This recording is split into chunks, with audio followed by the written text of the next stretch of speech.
2 years passed, and little Somto grew into a cheerful boy with a smile that could light up even the darkest room.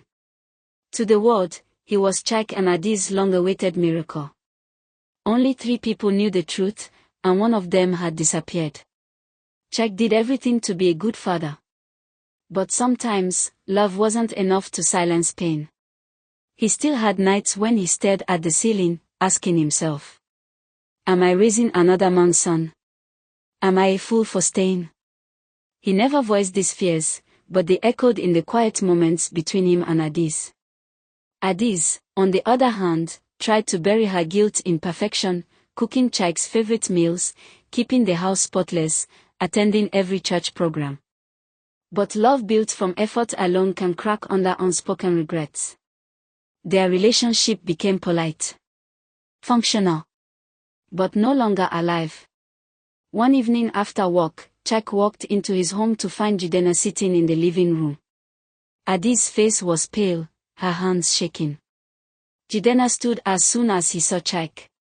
"I came to see my son," Jidenna said firmly. Chike froze.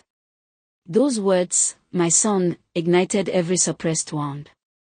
The room felt too small for the 3 of them and their tangled past. "You lost that right the day you disappeared," Chike said coldly. Jidenna stepped closer. "That child has my blood, and I will not stay away anymore." Adi stood between them, voice trembling. "Please, let's talk calmly. Somto is sleeping." But the damage was already done.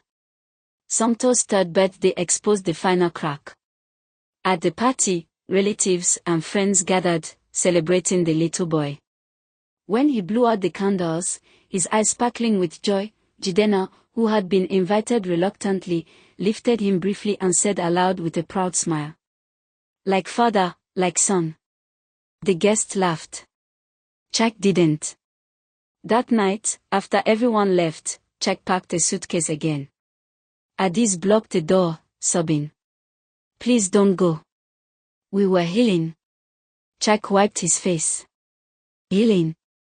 You invited him here. You keep opening the door for the past. He deserves to know his child," she cried. "And what do I deserve?" Chike fired back. "A constant reminder that I was second choice. That I am only a replacement father." Adis fell to her knees, clutching his legs. "Don't punish our son for my mistake." Chike knelt too, cupping her face gently. "I love Somto. But every time I look at him, I see a betrayal I didn't commit." He stood again. "If Jidenna wants to be a father," he said quietly, "maybe he should finally learn what that means." Weeks later, Chike filed for separation. Not divorce, not yet. A painful pause, to decide if love was worth the battle. Jidenna tried to step into the picture, but fatherhood wasn't as easy as occasional visits. Somto cried every time he saw a stranger trying to claim him. Adis found herself alone, with a child who didn't understand why his daddy wasn't home anymore, and a life drowning in consequences. She realized then. Forgiveness had been given. But trust had never returned. But their story isn't finished. Because one day, a decision will have to be made.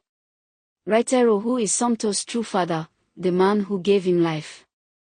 Or the man who gave him love?